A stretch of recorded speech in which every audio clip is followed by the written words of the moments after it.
Episode 2: A Shared Language. Road Dog does things that Boyd wouldn't do. For example, Road Dog is antisocial in airports, often wearing a hoodie like it's a cave to hide in. Road Dog's self-care is questionable.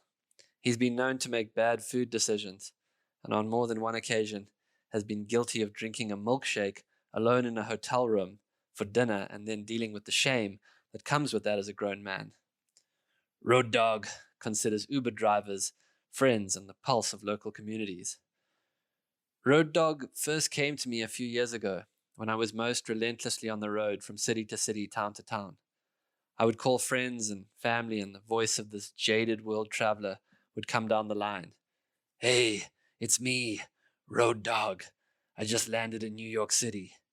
Hey, Road Dog checking in, estimating Los Angeles in 6 hours. Hey, it's Road Dog. I'm calling you from the back of the world's most broken down Uber. At that time, I was traveling as a speaker and a storyteller. I was traveling to run ceremonial spaces, and I was traveling to promote books. I started to notice at a certain point, much to my surprise, that wherever I went, a crowd would gather. Often a fire would be lit, stories about nature would be told, and healing circles would open. I began to realize something strangely inverse. I wasn't trying to do this. This is what happened around me. If you took me anywhere and dropped me off, within a few days a circle would form. People would organize a gathering, and I would start talking and witnessing and holding space and sitting for ceremony work. It would just happen, and it still just happens. One of the ways I've come to believe to find your harmony is to give up what you do and just watch what happens around you consistently. The question is, what does your energy field and presence naturally create? Noticing that will start to take you to something very essential in yourself. And I realized that at some point that Road Dog was a persona I created to deal with how grueling endless travel could be. Road Dog waited in airport security queues and taxi lines. Road Dog sat in the back of the flying bus across the world. Road Dog lived out of a bag and had milkshakes for dinner so that Boyd could be fresh wherever he touched down to be present.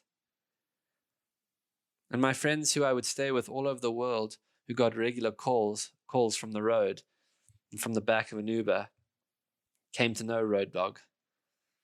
Hey, it's me, Road Dog. I've been awake for 24 hours living on a diet of Delta Airline peanuts and crackers, coming in hot. And as they got to know Road Dog, they went miles out of their way to take care of Road Dog when he was traveling. They would buy green juices and make salads and make sure I had a comfortable bed. They knew my work in ceremony and they cared for me so I could do that work well. So why am I telling you this? I'm telling you this because all community begins with a shared language. Road Dog became a story my network knew and loved. And with such care, I would get text messages before I arrived in a city from friends. Hey, Road Dog, want us to get you anything before you arrive? Road Dog, silly as it was, became a shared story, a story that we could tell together. And before you can build a village, you must create a shared language. Back home in South Africa, I've been involved over the last 5 years in building a futuristic African village in the community of about 200 people I live with. Our goal was to build a model sustainable community with food gardens, renewable energy, and a deep connection to nature. But more importantly, we wanted the community to have a feeling. We understood that communities are not made of buildings and solar panels. Communities are made of people. One of the first things we did was to write a glossary and literally create new language. For example, our village had hardware and heartware. Hardware was the physical, sustainable structures we needed to build, like a water recycling plant.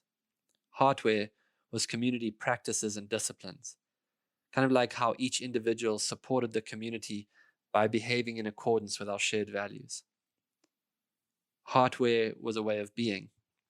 It took some time, but about 3 months after the glossary was introduced, I would be sitting in a community meeting and hear a sentence like, look, our hardware rollout is on track, but we're battling to get buy-in on certain aspects of the hardware. When this was said, everyone in the room understood what the issues were. Language is what creates a shared understanding, and a shared understanding is a shared meaning, and a shared meaning is community. Wow, it was a long way from road dog to that. But get this, the depth of your community is in many ways defined by the depth of your shared language. Part of what we do in ceremonial spaces is make shared language. 12 Steps is a great example of this. So the first thing I do when I start a new ceremonial circle is start introducing language.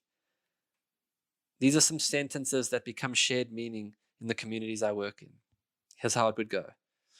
We are going to ceremony together. A ceremony is a place to remember, a place to find your own transformational process and see what you're unconsciously holding. We all have blind spots, so healing happens when we witness and reflect each other. This is not about perfection, but about wholeness. Wholeness is your capacity to hold all parts of yourself, including the not so pretty parts, with compassion.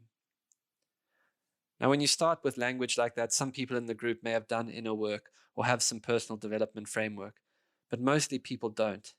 And often guys in the group will look at me like, what is this soft shit? And from the ground up, you build a language framework until one day you hear someone in the group talking to another person. I really feel I need to ceremony because I'm at a point in my process where I feel like I'm running into a blind spot. Someone else replies, I'd be happy to sit with you and try and create some honest reflection so we can transform the patterning. Now you have a shared space. And to say it out loud might make you cringe. Self-helpy bullshit, you maybe think. But you must consider the alternate to developing this kind of language. The alternate is the feeling of being stuck, broken, lost, confused, and thinking that there is something deeply wrong with you for not knowing where you're at, or what you need to heal, or what calls you forth. Without the language of inner process, you just feel lost with no way of making meaning about where you are. In my family business, we're always talking about hats. What hat are you wearing now? One of us was always asking in family meetings. Are you wearing the mother hat or the CEO hat? Are you talking as my brother or with the hat of the creative director? Just this silly few words, what hat are you wearing, radically changed the dynamic of family meetings. There's a way a CEO can talk to you that your mom can't, etc. Or a way a mother can talk to you that a CEO can't. I get if you think this is kind of self-helpy, it is, but my point is deeper.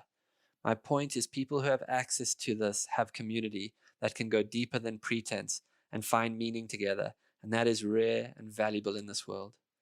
Language is a door to personal processes, and it's worth building. And it's an exercise in shared meaning through language. Over time, that becomes the culture of a community. I tell you this because it seems that on our journey to the village consciousness, we will need a shared language. Even the idea of village consciousness is language we are making together. Definition: village consciousness. The village consciousness is an awakening that is taking place all over the world.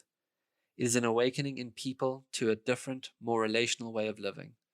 It is defined by the desire for a deeper connection to self, community, and nature.